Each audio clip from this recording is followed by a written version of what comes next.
नमस्कार साथियों, मेरा नाम रविकांत है।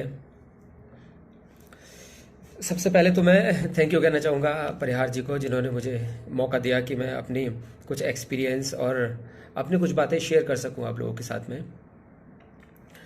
और जैसे कि अभी पता ही है, अभी हाल ही में लोक सेवा आयोग के द्वारा रिजल्ट जारी किया गया है समीक्षा अधिकारी का, और उसमें मेरी 4th रैंक आई है, जिसमें मेरा चयन समीक्षा अधिकारी सचिवालय के पद पर हुआ है।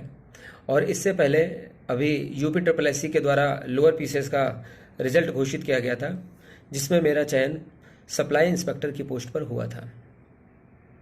संघर्ष काफ़ी लंबा रहा, काफ़ी उतार चढ़ाव भी जीवन में आए। स्वाभाविक सी बातें आते ही हैं। कुछ लोगों को सफलता एकदम मिल जाती है, कुछ लोगों को समय लगता है। अगर मैं अपनी बात करूं तो मैं लगातार 2017 से 2022 तक मैंने पीसीएस का मेंस एग्ज़ाम लिखा है, और समीक्षा अधिकारी में 2017 का मैंने मेंस लिखा था, 2016 का जो कि बाद में हुई थी परीक्षा, उसका भी मेंस लिखा था। 2017 में मेरा 1 नंबर से फाइनल सिलेक्शन रह गया था, और 21 वाले में मेरा फाइनल सिलेक्शन अभी हो ही गया है 4th रैंक पर। और बाकी और भी बहुत सारे एग्ज़ाम्स मतलब साइड बाय साइड चलते रहे थे, जो कि शायद एक कारण भी रहा होगा। मुझे ऐसा लगता है कि स्टार्टिंग में जब हम तैयारी शुरू करते हैं तो हमें पता नहीं होता है कि हमें आखिर सही दिशा में कहाँ जाना है, हमको क्या करना चाहिए। हम एसएससी के एग्ज़ाम्स भी दे रहे हैं, हम बैंक के एग्ज़ाम्स भी दे रहे हैं, हम आयोग के एग्ज़ाम्स भी दे रहे हैं, हम यूपीएससी का एग्ज़ाम भी दे रहे हैं। तो होता क्या है कि अब जैसे एसएससी या बैंकिंग है, इनका सिलेबस है, या फिर जब बैंक का जो एग्ज़ाम के नेचर है वो थोड़ा अलग है, तो हम में क्या होता है, भटकाव की स्थिति आ जाती है, और 100% हम किसी भी एग्ज़ाम पर फोकस हो नहीं पाते हैं, जिसकी वजह से सिलेक्शन नहीं हो पाता है। यही मेरे साथ भी रहा। तो मैं आगे अब बात करूंगा एक और, कि सीधा इस पर बात कर लेते हैं एग्ज़ाम्स पर। समीक्षा अधिकारी में क्या रहा। समीक्षा अधिकारी में जैसे कि आप लोग जानते हैं, प्रीलिम्स मेंस होता है, इंटरव्यू इसमें होता नहीं है। पीसीएस के एग्ज़ाम्स में होता है इंटरव्यू।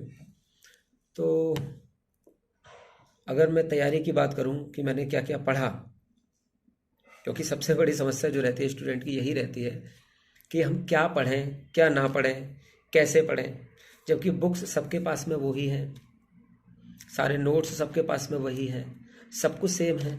फिर आखिर ऐसा क्या कारण है कि कुछ लोगों का सिलेक्शन हो जाता है और कुछ लोगों का सिलेक्शन नहीं होता है।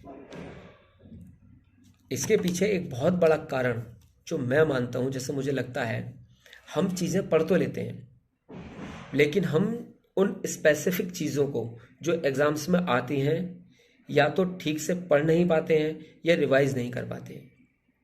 मैंने क्या किया, मैंने पिछले लास्ट ईयर के जो भी क्वेश्चंस पेपर रहे हैं आयोग के, उनको ठीक से स्टडी किया, कौन कौन से टॉपिक्स वहाँ से पूछे जाते हैं, ज़्यादा क्वेश्चन जहाँ से पूछे जाते हैं उनके अपने शॉर्ट नोट्स बनाए।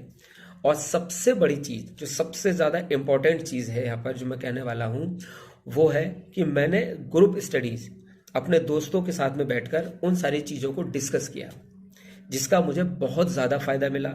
और यही शायद एक ऐसा रीज़न है कि 2017 से लेकर 2022 तक लगातार आयोग का कोई भी प्रीलिम्स का एग्ज़ाम हो मेरा नहीं रुका है।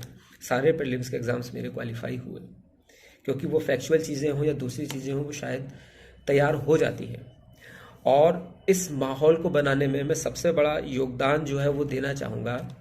यहाँ पर हापुड़ निज़ामपुर में एक कोचिंग संस्थान है, राजकीय आईएएस पीसीएस कोचिंग संस्थान, उसके केंद्र प्रभारी श्री रिंकू सिंह राही जी को।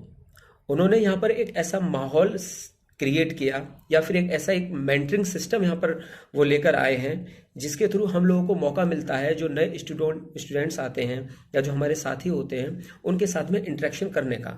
हम साथ में उनके बैठकर पढ़ते हैं, उनसे बहुत कुछ सीखने को मिलता है, उनको बहुत कुछ सिखाने का मौका मिलता है। इस सीखने और सिखाने की प्रक्रिया में क्या होता है, व्यक्ति बहुत कुछ एक नई चीज़ें सीखता है, और एक हम कहते हैं ना कि हमारे एक मेमोरी इस तरह की होती है, परमानेंट मेमोरी होती है, वहाँ पे बहुत सारी चीज़ें चली जाती हैं, तो इस तरह की चीज़ें रहती हैं। और दूसरी चीज़ जो मैं कहना चाहूँगा कि अब ये वाली बात है कि किताबों का सिलेक्शन, कौन सी किताबें पढ़ें कौन सी किताबें ना पढ़ें। तो मैंने जो पढ़ी वो मैं बताना चाहूँगा आप लोगों को।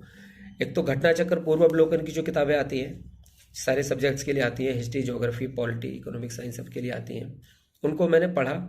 उनको पढ़ने के बाद वहाँ से जो मुझे लगा कि क्वेश्चंस ऐसे हैं जो रिपीट होते हैं बार बार, और फैक्ट ऐसे हैं जो याद होने में मुश्किल हैं, उनको मैंने एक जगह पर शॉर्ट नोट्स के रूप में बना लिया। यही मैंने हिंदी के लिए भी किया, क्योंकि समीक्षा अधिकारी में सबसे बड़ा जो रोल प्ले करती है वो करती है हिंदी। 60 नंबर की हिंदी प्रीलिम्स में आती है, 60 नंबर की हिंदी मेंस में आती है।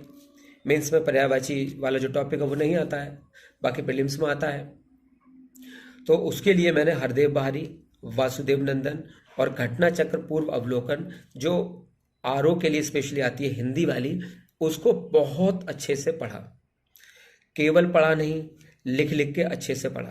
क्योंकि आप लोगों ने आरओ के एग्जाम्स में देखा होगा, जब क्वेश्चंस पूछे जाते हैं तो ऑप्शन इस तरह के दिए होते हैं कि वो लगभग सेम होते हैं।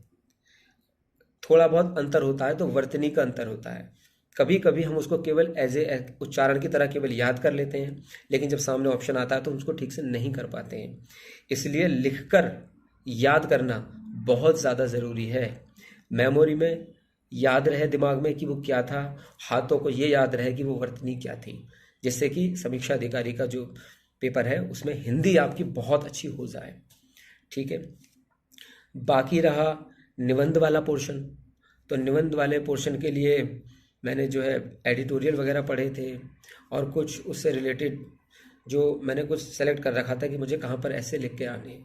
मैं साहित्य पे ऐसे लिखता हूँ, एग्रीकल्चर पे ऐसे लिखता हूँ, एनवायरनमेंट पर और आपदा प्रबंधन पे। मुझे लगता है अगर आप इन 4 टॉपिक्स पे ऐसे तैयार कर लेते हैं तो चाहे वो पीसीएस का एग्ज़ाम हो या फिर आरओ का एग्ज़ाम्स हो, आप ऐसे कराएंगे। उससे रिलेटेड चीज़ें अगर आपने तैयार कर रखी हैं तो ऐसे वाला आप पोर्शन कराएंगे। जीएस के लिए मैं ये कहूँगा सबसे ज़्यादा अगर आपको ध्यान देना है तो पॉलिटी वाला portion, geography, science, environment, UP special, इनको तो आप बहुत अच्छे से करें ही, क्योंकि आरओ के एग्ज़ाम्स में बहुत सारे फैक्चुअल क्वेश्चंस पूछे जाते हैं। रही बात करंट अफेयर्स की, जो कि बहुत बड़ा रोल प्ले करती है। करंट अफेयर्स इसलिए बहुत बड़ा रोल प्ले करती है क्योंकि करंट अफेयर्स हमेशा हर बार नई होती है। जीएस के क्वेश्चंस ट्रेडिशनल होते हैं। बहुत सारे जो सीनियर्स पहले से तैयारी करते आ रहे होते हैं, उन्होंने वो क्वेश्चंस एकदम मुंह जबानी रट लिए होते हैं। अगर क्वेश्चन रिपीट होगा तो वो ठीक कर लेते हैं, लेकिन करंट अफेयर्स का जो क्वेश्चन है, जो करंट अफेयर्स वाला पोर्शन है, वो सब लोगों के लिए नया होता है। अगर हम उस वाले पोर्शन को तैयार कर लेंगे तो हम बाकी बहुत से लोगों से आगे रहेंगे। 30-35 क्वेश्चंस करंट अफेयर्स के आते हैं, जो कि 140 टोटल क्वेश्चंस में बहुत बड़ा रोल प्ले करते हैं। तो ये तो रही मेरी तैयारी की बात कि कैसे मैंने ये सब सारी चीज़ें की। इन सब चीज़ों के अलावा बहुत सारी चीज़ें लाइफ में हमारे पैरेलल चलती रहती हैं। हम जब सफल होते हैं तो कोई भी व्यक्ति हो, वो अकेला सफल नहीं होता है या अकेला मेहनत नहीं कर रहा होता है।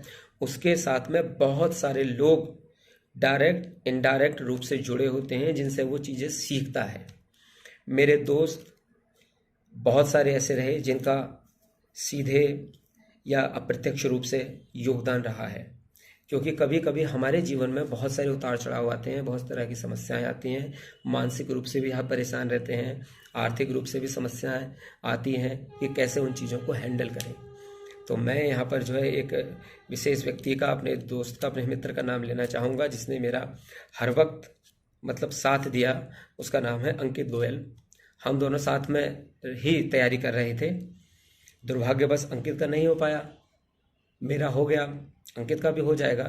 वो भी काफ़ी पोटेंशियल है उसके अंदर भी, दुर्भाग्यवश चीज़ें रह जाती हैं। तो हम लोग जब साथ में तैयारी करते तो हम लोग में आपस में कंपटीशन रहता था कि हम दोनों में से किसके मार्क्स ज़्यादा आए। उसके हमेशा मार्क्स ज़्यादा आ रहे थे वहाँ पर जब हम लोग प्रैक्टिस कर रहे थे, लेकिन एग्ज़ाम्स में हो सकता है कुछ चीज़ें रही होंगी तो उसके थोड़े मार्क्स कम रहे और सिलेक्शन उसका नहीं हो पाया। तो उसने मेरी हर जगह आर्थिक रूप से, मानसिक रूप से हमेशा उसने मेरी मदद की है।